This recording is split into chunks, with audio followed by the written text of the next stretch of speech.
This is the Alaskan Highway in the Yukon. We are, where the heck are we? Not maybe too far about from Destruction Bay. Yeah, maybe 50 miles from Destruction Bay. More like 30. And this is a typical section of road. Not the worst, certainly not. It gets much worse, and it gets somewhat better.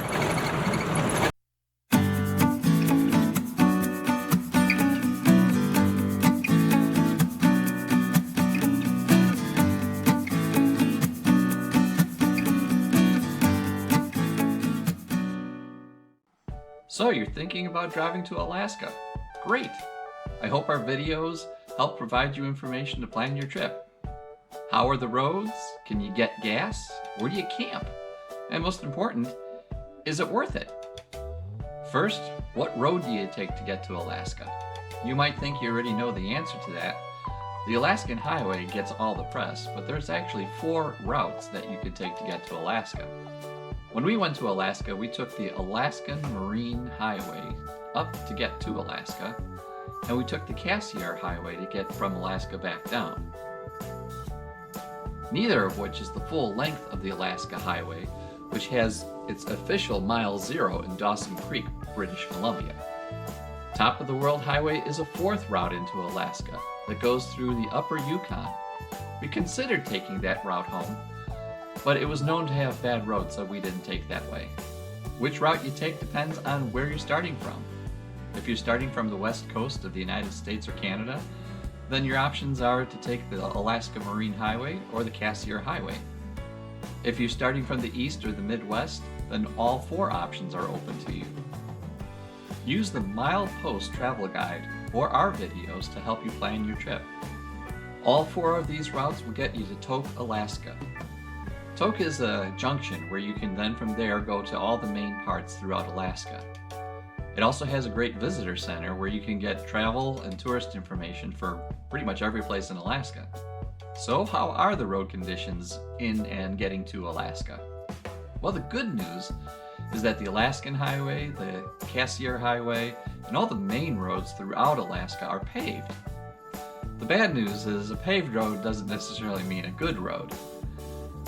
There were some stretches of paved road that were in such bad shape that they would tear up the road and do a temporary gravel patch, and oh, what a relief to drive on freshly graded gravel over bad pavement. Frost heaves are the problem.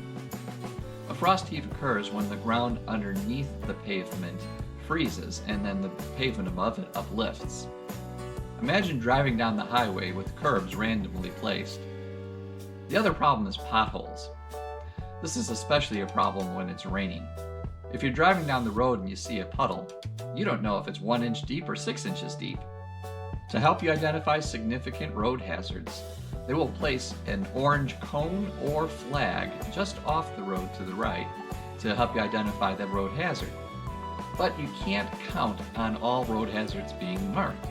So driving becomes a slalom around holes and heaves. Feel free to use the oncoming lane to avoid road hazards, but understand that the oncoming traffic is going to be doing the same. But there's not that much traffic. Road conditions change all the time, but it was our experience that the road conditions in Alaska were much better than the roads through Canada to get you to Alaska. Regardless of the posted speed limit, we rarely felt comfortable going over 45 miles an hour. We saw several people racing down the highway, and we saw at least 2 RVs that had broken down on the side of the road. If you choose to drive, make sure you have the time and the patience to slow down. Trust in the Lord with all your heart, and do not lean on your own understanding. That's not always easy, is it? In all ways acknowledge Him, and He will make your path straight. Availability of gas is not a problem. I think the longest stretch of no gas is from Destruction Bay, Yukon to just across the Alaskan border. It's about 150 miles. Everyone knows this, and since you're watching, you now know this. So everyone gets a full tank of gas at Destruction Bay. The rule we followed was never to pass a gas station if we had less than half a tank of gas. Campgrounds are very rare, and it seems like they never lined up with when we wanted to stop at the end of the day.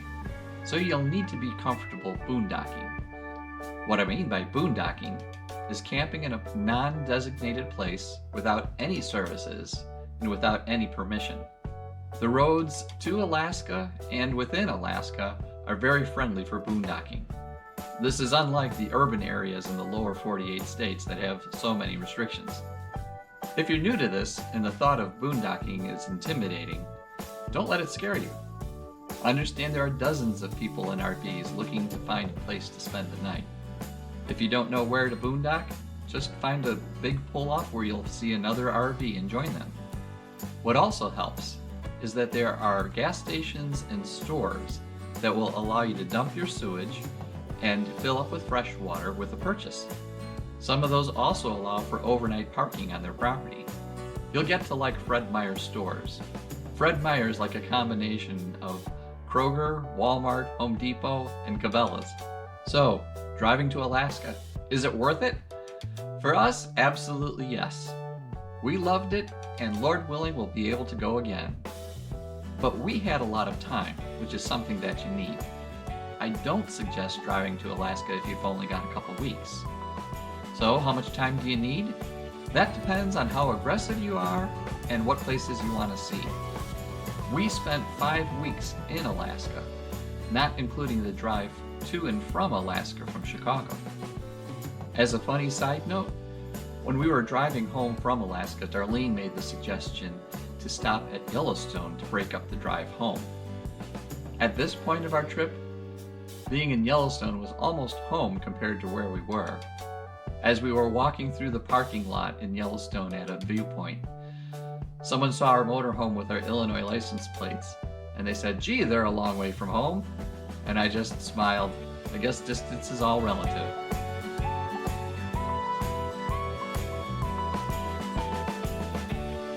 Check out our videos on Alaska to help you plan your trip. If you like this video, give it a thumbs up and subscribe to the channel. It's free.